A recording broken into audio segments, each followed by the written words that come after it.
This is a continuation of Cranford by Elizabeth Gaskell, comprising Chapter 7. Chapter 7. Visiting. One morning, as Miss Matty and I sat at our work, it was before 12 o'clock, and Miss Matty had not changed the cap with yellow ribbons that had been Miss Jenkins's best, and which Miss Matty was now wearing out in private, putting on the one made in imitation of Mrs. Jameson's at all times when she expected to be seen. Martha came up and asked if Miss Betty Barker might speak to her mistress. Miss Matty assented and quickly disappeared to change the yellow ribbons, while Miss Barker came upstairs. But, as she had forgotten her spectacles and was rather flurried by the unusual time of the visit, I was not surprised to see her return with one cap on the top of the other. She was quite unconscious of it herself and looked at us with bland satisfaction. Nor do I think Miss Barker perceived it, for, putting aside the little circumstance that she was not so young as she had been, she was very much absorbed in her errand, which she delivered herself of with an oppressive modesty that found vent in endless apologies. Miss Betty Barker was the daughter of the old clerk at Cranford who had officiated in Mr. Jenkins's time. She and her sister had had pretty good situations as ladies' maids, and had saved money enough to set up a milliner's shop, which had been patronised by the ladies in the neighbourhood. Lady Arley, for instance, would occasionally give Miss Barker's the pattern of an old cap of hers, which they immediately copied and circulated among the elite of Cranford. I say the elite, for Miss Barker's had caught the trick of the place and piqued themselves upon their aristocratic connection. They would not sell their caps and ribbons to anyone without a pedigree. Many a farmer's wife or daughter turned away huffed from Miss Barker's select millinery, and went rather to the universal shop, where the profits of brown soap and moist sugar enabled the proprietor to go straight to Paris, he said, until he found his customers too patriotic and John Bullish to wear what the Mounseers wore. London, where, as he often told his customers, Queen Adelaide had appeared only the very week before, in a cap exactly like the one he showed them, trimmed with yellow and blue ribbons, and had been complimented by King William on the becoming nature of her headdress. Miss Barkers, who confined themselves to truth and did not approve of miscellaneous customers, throve notwithstanding. They were self-denying good people.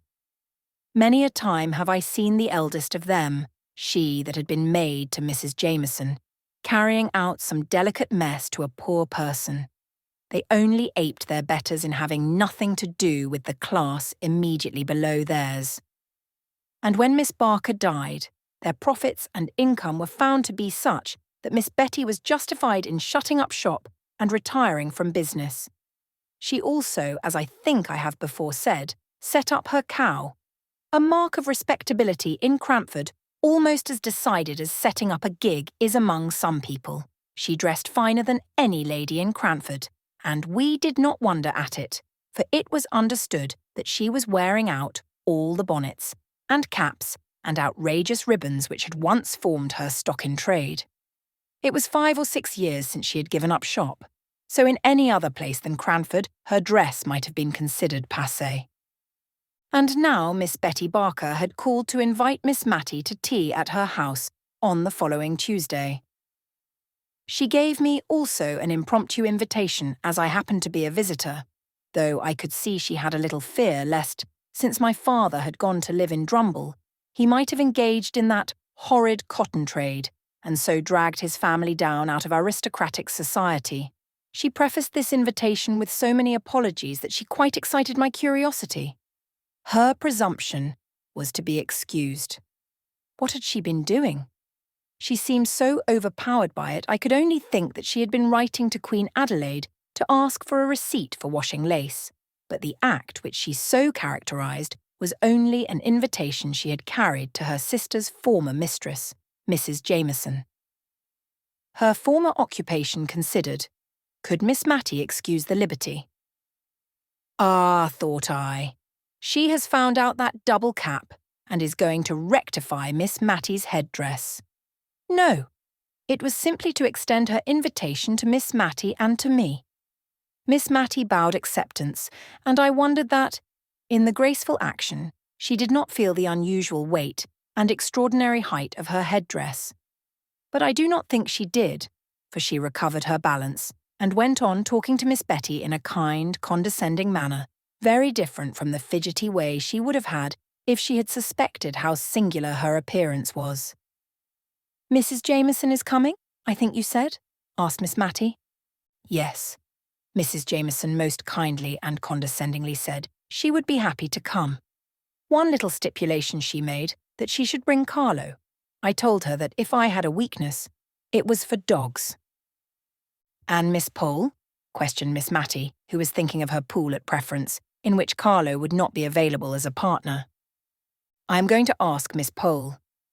"Of course I could not think of asking her until I had asked you, madam, the rector's daughter, madam. Believe me, I do not forget the situation my father held under yours." "And Mrs. Forrester, of course?" "And Mrs. Forrester. I thought, in fact, of going to her before I went to Miss Pole. Although her circumstances are changed, madam, she was born at Tyrrell, and we can never forget her alliance to the Biggis of Bigelow Hall."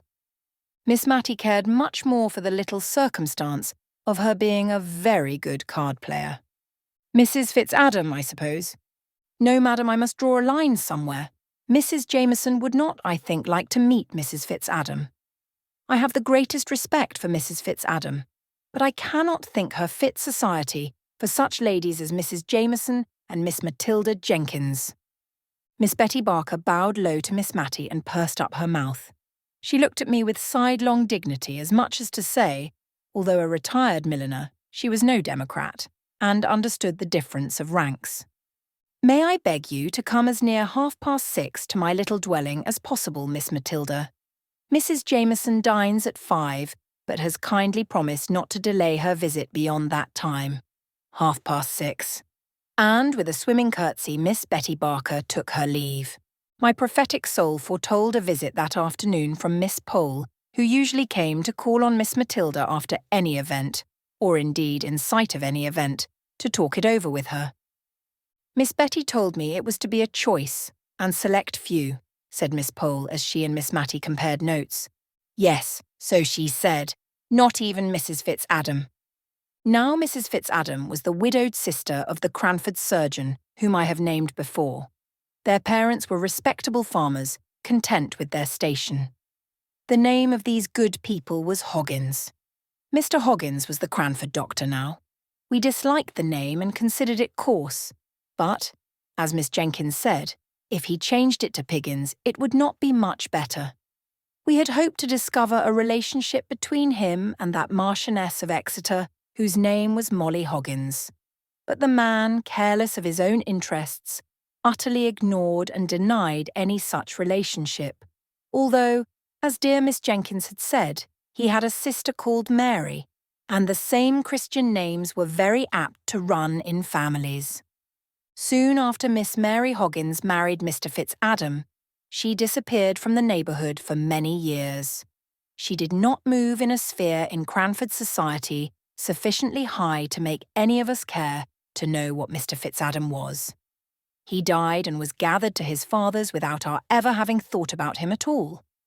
And then Mrs. Fitzadam reappeared in Cranford, as bold as a lion, Miss Pole said, a well-to-do widow dressed in rustling black silk, so soon after her husband's death that poor Miss Jenkins was justified in the remark she made, that Bombazine would have shown a deeper sense of her loss. I remember the convocation of ladies who assembled to decide whether or not Mrs. Fitzadam should be called upon by the old blue-blooded inhabitants of Cranford. She had taken a large rambling house which had been usually considered to confer a patent of gentility upon its tenant, because once upon a time, 70 or 80 years before, the spinster daughter of an earl had resided in it. I am not sure if the inhabiting this house was not also believed to convey some unusual power of intellect. For the Earl's daughter, Lady Jane, had a sister, Lady Anne, who had married a general officer in the time of the American War, and this general officer had written 1 or 2 comedies, which were still acted on the London boards, and which, when we saw them advertised, made us all draw up, and feel that Drury Lane was paying a very pretty compliment to Cranford. Still, it was not at all a settled thing that Mrs. Fitzadam was to be visited when dear Miss Jenkins died, and, with her, something of the clear knowledge of the strict code of gentility went out too. As Miss Pole observed, as most of the ladies of good family in Cranford were elderly spinsters, or widows without children, if we did not relax a little and become less exclusive, by and by we should have no society at all. Mrs. Forrester continued on the same side. She had always understood that Fitz meant something aristocratic. There was Fitzroy. She thought that some of the king's children had been called Fitzroy, and there was Fitzclarence now. They were the children of dear good King William IV. Fitzadam, it was a pretty name, and she thought it very probably meant child of Adam. No one who had not some good blood in their veins would dare to be called Fitz. There was a deal in a name. She had had a cousin who spelt his name with 2 little F's, Fulks, and he always looked down upon capital letters and said they belonged to lately invented families. She had been afraid he would die a bachelor. He was so very choice. When he met with a Mrs. Farringdon at a watering place, he took to her immediately. And a very pretty genteel woman she was, a widow with a very good fortune. And my cousin, Mr. Fulkus, married her, and it was all owing to her 2 little F's. Mrs. Fitzadam did not stand a chance of meeting with a Mr. Fitzanything in Cranford, so that could not have been her motive for settling there. Miss Matty thought it might have been the hope of being admitted into the society of the place, which would certainly be a very agreeable rise for ci-devant Miss Hoggins, and if this had been her hope, it would be cruel to disappoint her. So everybody called upon Mrs. Fitzadam, everybody but Mrs. Jameson, who used to show how honourable she was by never seeing Mrs. Fitzadam when they met at the Cranford parties. There would be only 8 or 10 ladies in the room, and Mrs. Fitzadam was the largest of all, and she invariably used to stand up when Mrs. Jameson came in and curtsy very low to her whenever she turned in her direction. So low, in fact, that I think Mrs. Jameson must have looked at the wall above her, for she never moved a muscle of her face, no more than if she had not seen her. Still Mrs. Fitzadam persevered. The spring evenings were getting bright and long when 3 or 4 ladies in calashes met at Miss Barker's door. Do you know what a calash is? It is a covering worn over caps, not unlike the heads fastened on old-fashioned gigs, but sometimes it is not quite so large. This kind of headgear always made an awful impression on the children in Cranford. And now 2 or 3 left off their play in the quiet, sunny little street and gathered in wondering silence round Miss Pole, Miss Matty, and myself. We were silent too, so that we could hear loud, suppressed whispers inside Miss Barker's house. Wait, Peggy. Wait till I've run upstairs and washed my hands. When I cough, open the door. I'll not be a minute. And, true enough, it was not a minute before we heard a noise, between a sneeze and a crow, on which the door flew open. Behind it stood a round-eyed maiden, all aghast at the honourable company of calashes who marched in without a word. She recovered presence of mind enough to usher us into a small room, which had been the shop, but was now converted into a temporary dressing room. There we unpinned and shook ourselves, and arranged our features before the glass into a sweet and gracious company face, and then, bowing backwards with, "After you, ma'am," we allowed Mrs. Forrester to take precedence up the narrow staircase that led to Miss Barker's drawing-room. There she sat, as stately and composed as though we had never heard that odd-sounding cough, from which her throat must have been even then sore and rough.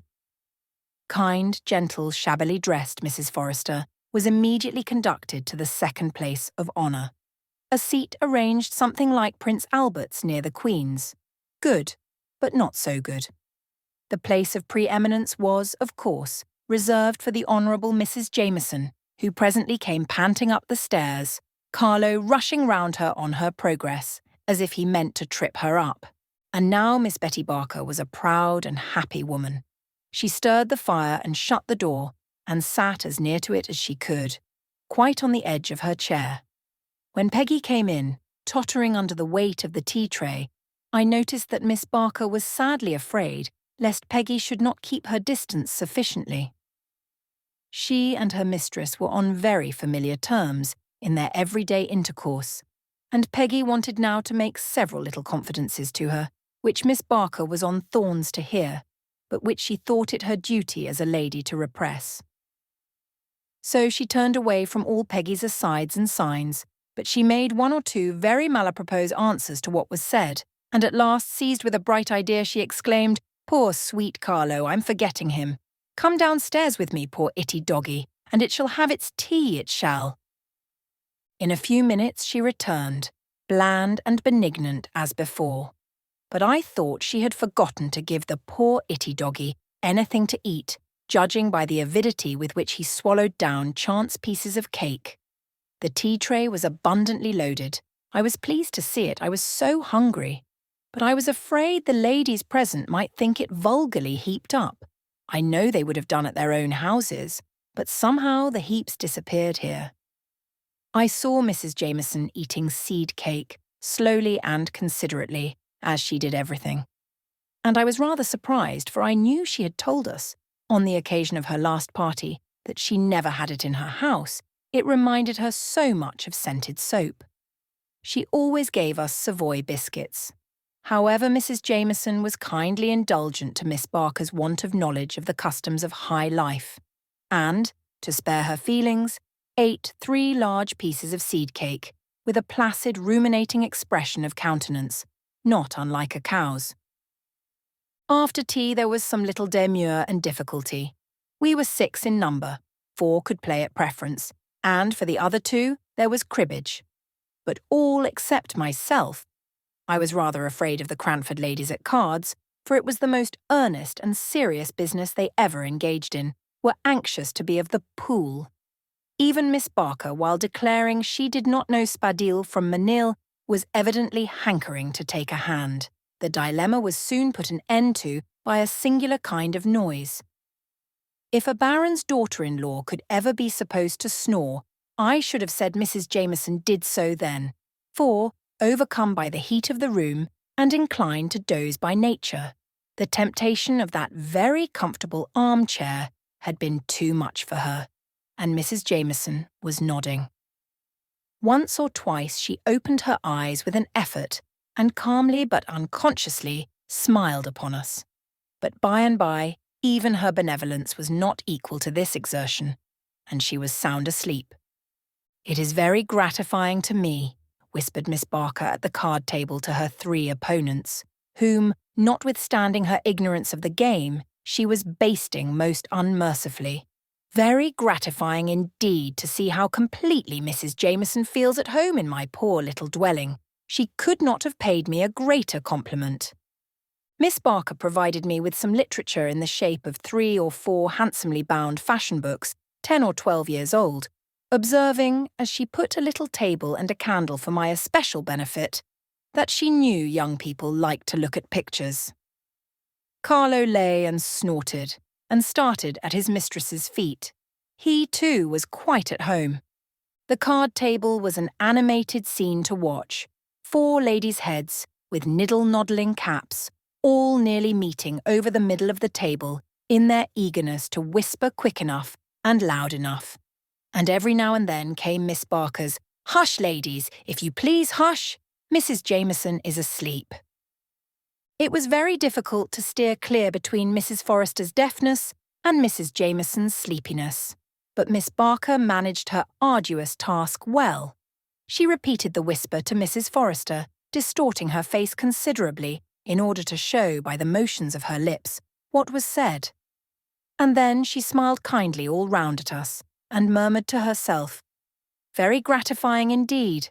I wish my poor sister had been alive to see this day." Presently the door was thrown wide open. Carlo started to his feet with a loud snapping bark, and Mrs. Jameson awoke, or perhaps she had not been asleep. As she said almost directly, the room had been so light she had been glad to keep her eyes shut, but had been listening with great interest to all our amusing and agreeable conversation. Peggy came in once more, red with importance. Another tray? Oh, gentility, thought I. Can you endure this last shock? For Miss Barker had ordered, nay, I doubt not, prepared, although she did say, "Why, Peggy, what have you brought us?" and looked pleasantly surprised at the unexpected pleasure. All sorts of good things for supper: scalloped oysters, potted lobsters, jelly, a dish called Little Cupids, which was in great favour with the Cranford ladies, although too expensive to be given, except on solemn and state occasions. Macaroons sopped in brandy, I should have called it, if I had not known its more refined and classical name. In short, we were evidently to be feasted with all that was sweetest and best, and we thought it better to submit graciously, even at the cost of our gentility, which never ate suppers in general, but which, like most non-supper eaters, was particularly hungry on all special occasions. Miss Barker, in her former sphere, had, I dare say, been made acquainted with the beverage they call cherry brandy. We none of us had ever seen such a thing, and rather shrank back when she proffered it us. Just a little glass, ladies, after the oysters and lobsters, you know. Shellfish are sometimes thought not very wholesome. We all shook our heads like female mandarins, but at last Mrs. Jameson suffered herself to be persuaded, and we followed her lead. It was not exactly unpalatable, though so hot and so strong that we thought ourselves bound to give evidence that we were not accustomed to such things by coughing terribly, almost as strangely as Miss Barker had done, before we were admitted by Peggy. "It's very strong," said Miss Pole as she put down her empty glass. "I do believe there's spirit in it." "Only a little drop, just necessary to make it keep," said Miss Barker. "You know we put brandy pepper over our preserves to make them keep. I often feel tipsy myself from eating damson tart. I question whether damson tart would have opened Mrs. Jameson's heart as the cherry brandy did, but she told us of a coming event, respecting which she had been quite silent till that moment. My sister-in-law, Lady Glenmire, is coming to stay with me." There was a chorus of "indeed," and then a pause. Each one rapidly reviewed her wardrobe as to its fitness to appear in the presence of a baron's widow. For of course a series of small festivals were always held in Cranford on the arrival of a visitor at any of our friends' houses. We felt very pleasantly excited on the present occasion. Not long after this the maids and the lanterns were announced. Mrs. Jameson had the sedan chair, which had squeezed itself into Miss Barker's narrow lobby with some difficulty, and, most literally, stopped the way. It required some skilful manoeuvring on the part of the old chairmen, shoemakers by day, but when summoned to carry the sedan dressed up in a strange old livery, long great coats with small capes, coeval with the sedan and similar to the dress of the class in Hogarth's pictures, to edge and back and try at it again, and finally to succeed in carrying their burden out of Miss Barker's front door.